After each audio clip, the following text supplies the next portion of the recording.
Olha, gente, o ministro da Economia, Paulo Guedes, classificou como manicômio o atual sistema tributário brasileiro e prometeu que a proposta de simplificação do governo não vai aumentar a carga de impostos. Guedes participou hoje da primeira reunião com a Comissão Mista da Reforma Tributária no Congresso Nacional. O ministro afirmou que o governo pretende substituir até 20 impostos por apenas um. Segundo ele, o próximo movimento do governo para a reforma tributária é o envio de um projeto para o imposto sobre produtos industrializados e os impostos seletivos. Em seguida, será a proposta de mudança no imposto de renda e na tributação sobre os salários pagos pelas empresas, criando o que ele classificou como passaportes tributários para aumentar a geração de empregos. Já no assunto da criação do imposto sobre transações digitais, Guedes classificou como maldade e ignorância de quem o classifica como nova CPMF. O ministro da Economia não deu detalhes sobre a proposta e disse que a discussão sobre o assunto deverá ser feita mais à frente. Vamos começar então nesta tarde de hoje debatendo essa pauta em relação ao ministro Paulo Guedes, com ela, Thaís Oema. Paulo, o ministro não disse nada que a maioria dos brasileiros já não saiba, né? Que ninguém aguenta mais impostos e que o sistema tributário do país é um cipoal que dificulta a vida de todo mundo. Basicamente foi isso que ele disse. O que ele não disse, o que ele não detalhou é como que ele pretende criar um imposto sem aumentar impostos. Ele vive falando, nós não vamos aumentar impostos, estamos em um movimento de simplificação. Vamos substituir vários impostos por um. Ele repetiu isso, já virou um mantra do ministro. Só que tudo que o governo pôs no papel até hoje foi a primeira etapa da proposta de reforma tributária, né? Ela unifica o PIS e o COFINS e só. Tudo o mais são planos. Tudo mais, por enquanto, está só no gogó. Não tem nada escrito, não tem texto legal, não tem dados, não tem simulações, não tem nada disso. Então, não tem como checar também se, por exemplo, o que o ministro diz é fato, que o novo imposto não vai aumentar a carga tributária. Por enquanto, o que a gente pode dizer? Com certeza, é que os atores estão se posicionando no cenário em relação a esse novo imposto, que não pode chamar de nova CPMF, né? Tem que falar imposto digital. Então, como é que estão se posicionando nesse cenário? O presidente da Câmara, Rodrigo Maia, que esteve hoje no nosso Jornal da Manhã, aí na Jovem Pan, repetiu que é contra esse novo imposto e acha que ele dificilmente vai ser aprovado na Câmara. O ministro Paulo Guedes, agora nessa reunião, sinalizou de novo que pode até não dar murro em ponta de faca nesse momento, mas também não vai abrir mão de algum imposto tem que ter. E para quem tinha dúvidas de que também o presidente Jair Bolsonaro já topou a ideia do novo imposto, basta ver a entrevista que o filho dele mais velho, o senador Flávio Bolsonaro, deu para o jornal O Globo. O Flávio Bolsonaro defendeu o imposto digital com todas as letras. E, como a gente sabe, o clã Bolsonaro está sempre alinhado, né? A diferença é que o pai do Flávio, o presidente Bolsonaro, vai ficar na moita até o assunto tomar um rumo. Ele já sabe que ele já descumpriu promessas demais e não vai querer queimar o capital político dele à toa, né, Paulo? Muito bem, Thaís. Para você que está aí nos acompanhando através do Twitter, nós aqui do 3 em 1 queremos saber a sua opinião sobre o sistema tributário brasileiro, né? Vocês acham que é um sistema bom, ruim, eficaz, não é? Manda aí o seu tweet, hashtag 3 em 1. E aí, Azedo? Essa discussão é a mais difícil, né? Porque envolve as relações entre os entes federados, os municípios, os estados e a União. Ou seja, o Pacto Federativo, né? Quando foi criado esse sistema tributário pela Constituinte, você tinha moedas de troca que foram sendo negociadas para viabilizar a aprovação desse sistema que está aí e que não existem mais, né? Porque nós não temos uma Constituinte. E, ao longo do tempo, a União foi apresentando propostas de criação de impostos disfarçados, de contribuições e outras denominações para aumentar a arrecadação, e nós chegamos nesse montante aí do bolo, né, do bolo tributário. A ideia de que eles vão criar um imposto novo e não vão aumentar a carga tributária, eu acho meio conto da carochinha, porque para isso acontecer, teria que haver uma reforma administrativa muito séria, muito profunda, e isso não vai acontecer antes dessas mudanças.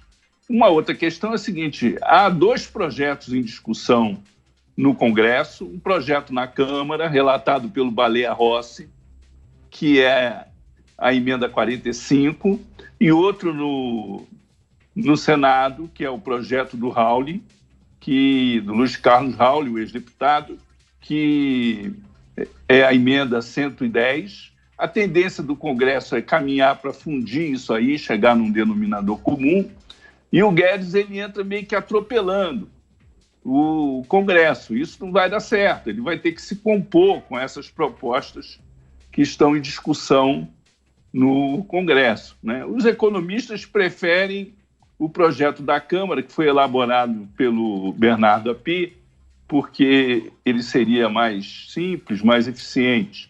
Os tributaristas já preferem o projeto do Rauli, porque permite alguns incentivos fiscais, coisas desse tipo, né? Então, a discussão vai gravitar em torno disso. Agora, ninguém tem a dúvida de que haverá aumento da carga tributária, porque essa reforma está sendo feita e proposta pelo Guedes para cobrir o rombo do governo federal. Então, é conversa de carochinha. O famoso me engana que eu gosto. E aí, Constantino, é conversa de carochinha ou não, hein? Olá, Paulo. Não é não. Veja, em primeiro lugar, o apelido de manicômio tributário, né, já vem de longa data. Eu tenho um artigo de 2013 exatamente com esse título. O Paulo Rabelo de Castro usava essa mesma expressão, ele que foi presidente do BNDES depois e é autor de um livro, O Mito do Governo Grátis, né? Então, todo mundo com um viés minimamente liberal sempre bateu nesse cipual absurdo de tributos e impostos que temos no Brasil, que além da carga muito elevada, por sua complexidade, é o paraíso dos tributaristas, dos escritórios, das grandes empresas, e o Paulo Guedes cita isso, né? Com essa colcha de retalhos, você acaba gerando benefício para quem consegue várias isenções, subsídios. Então você vai criando um capitalismo totalmente distorcido, um capitalismo de compadrios, de laços, que depende muito também do seu investimento, entre aspas, em Brasília, para você poder se blindar daquilo que os réis mortais, os seus concorrentes, as empresas menores, precisam enfrentar. Então, é um manicômio tributário, e tentar simplificar isso já é algo que tem muito mérito.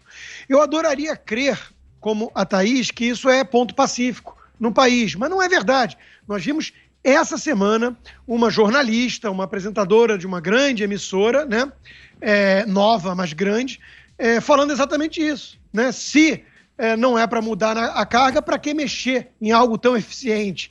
Essa foi a fala dela, né?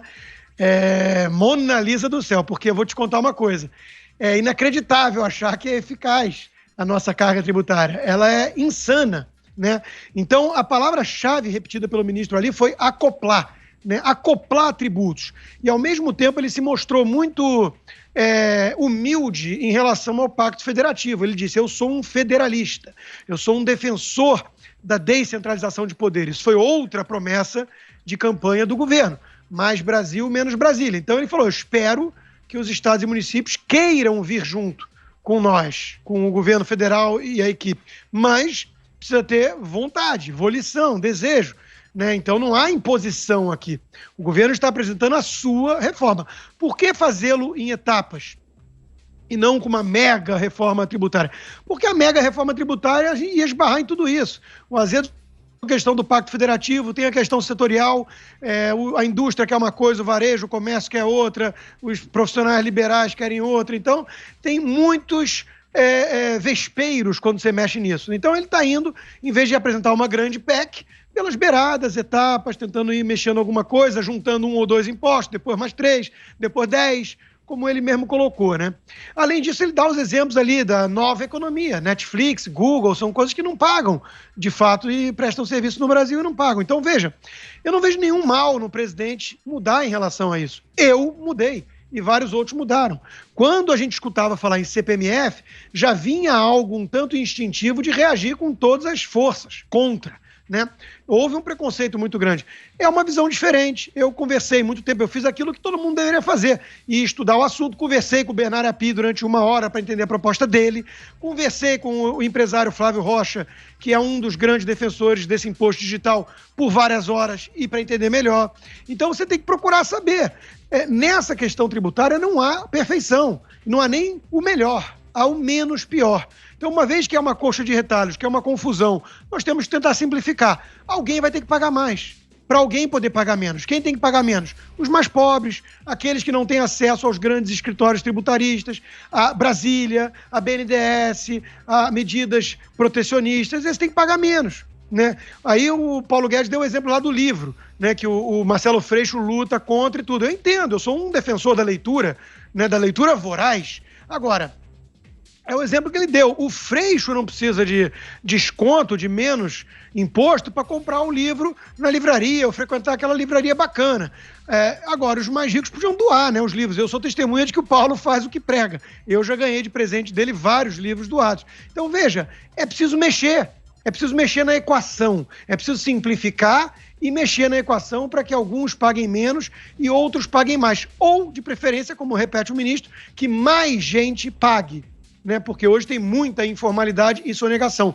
Daí uma das importâncias do imposto digital. Ele traz a base toda informal para dentro, ele não precisa de uma máquina, de um exército burocrático para cobrança, ele é simples, até para arrecadar, né? Então ele tem várias vantagens, sim. Agora, tem desvantagem? Óbvio. Isso aí é imposto. Se fosse bonito o nome, seria voluntário.